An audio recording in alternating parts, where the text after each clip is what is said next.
একেবারে মত্ত অবস্থায় পরিচালকের বেপরোয়া গতি, যে গতির বলি একজন পথচারী। এই ঘটনা গতকাল ঘটেছিল ঠাকুরপুকুরে। রাস্তা ছেড়ে একেবারে বাজারে উঠে পড়ে গাড়ি, পরপর ধাক্কা এবং তাতে মৃত্যু হয় একজনের। মত্ত অবস্থায় গাড়ি চালিয়ে গ্রেফতার সিরিয়ালের পরিচালক, গাড়ির ধাক্কায় মৃত্যু। আর সেই ঘটনায় গ্রেফতার সিরিয়ালের পরিচালক সিদ্ধান্ত দাস।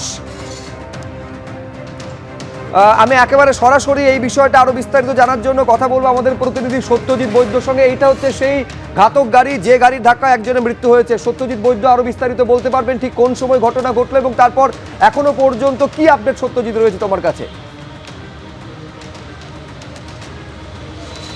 দেখো সুব্রজিৎ, তোমাকে প্রথমেই বলে রাখি যে ধৃত এই টেলিভিশনের পরিচালক সিদ্ধান্ত দাস ওরফে ভিক্টো, তাকে আজ আদালতে তোলা হয়, আলিপুর আদালতে, এবং আদালত তাকে আগামী 10 তারিখ অবধি পুলিশ হেফাজতে নির্দেশ দিয়েছে। তোমাকে দেখাবো যে সেই গাড়িটি, যে গাড়িটি এই মুহূর্তে ঠাকুরপুকুর থানার সামনে রয়েছে, এবং গতকাল তুমি দেখতে পাচ্ছ, গাড়িটিকে দেখলেই দেখা যাবে যে গতকাল উত্তেজিত জনতার আক্রোশ এই গাড়িটির উপরে পড়ে এবং মোট অন্তত 10 জনকে আঘাত করার পর গাড়িটি শেষ পর্যন্ত একটি স্কুটিতে ধাক্কা মারে এবং তারপর দাঁড়িয়ে পড়ে এবং দুজনকে আশঙ্কাজনক অবস্থায় হাসপাতালে ভর্তি করা হয়।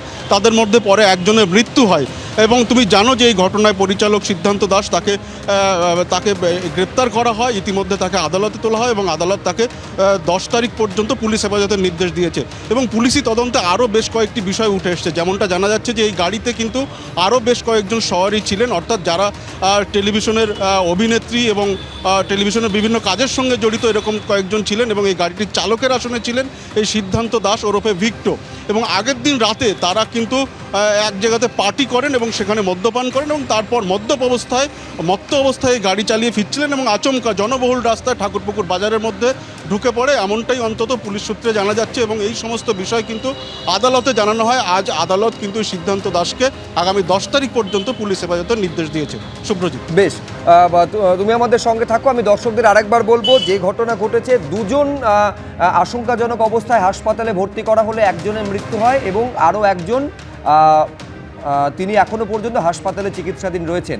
এটা হচ্ছে গতকালকের ঘটনা, যে ঘটনার প্রেক্ষিতে ওই যে পরিচালক, তাকে গ্রেফতার করা হয়েছে। সিরিয়ালের পরিচালক সিদ্ধান্ত দাস। মত্ত অবস্থায় পরিচালকের বিরুদ্ধে বেপরোয়া গতিতে গাড়ি চালানোর অভিযোগ। আমি এইখানে মূল বিষয়টা হচ্ছে, দেখুন, এই ধরনের ঘটনা বারে বারে আমাদের টাইম অ্যান্ড এগেন দেখতে হচ্ছে।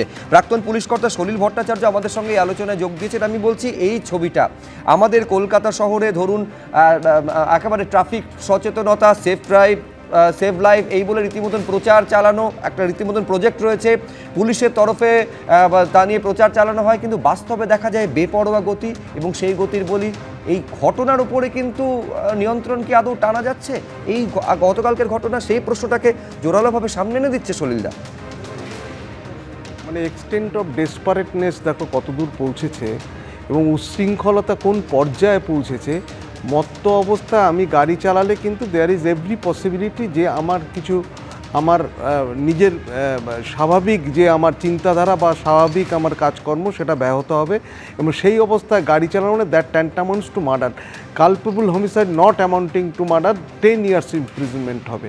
দেখো, ফরেন্সিক করানো দরকার, ইনভেস্টিগেশন খুব অনেস্টলি যদি এবং রিলিজিয়াসলি যদি করা যায় তাহলে কিন্তু এটা কনভিকশন আর্ন করা খুবই সম্ভব হবে। এবং যে রেসপন্সিবল, যে তার যত নলেজ নাও থাকতে পারে, বাট কিন্তু তার এই ইন্টেনশন নাও থাকতে পারে যে আমি কাউকে মার্ডার করব, কিন্তু এই নলেজটা তার আছে। মত্ত অবস্থা থাকলে কিন্তু আমার স্বাভাবিক জ্ঞান বুদ্ধিটা আমার সেটার কিন্তু ক্ষতি হবে এবং সেটা কিন্তু অ্যাকচুয়ালি কাজ করবে না, যার ফলে কিন্তু কাউকে আমি ধাক্কা মারতে পারি, যার ফলে কোনো মানুষের মৃত্যু হতে পারে। এবং এর ফলে তাই হয়েছে এবং মৃত্যুই হয়েছে এবং তার সেই ইন্টেনশনটা ছিল এবং সে কিন্তু he is responsible for culpable homicide not amounting to murder 10 years rigorous imprisonment. সঠিকভাবে পুলিশ তদন্ত করা উচিত।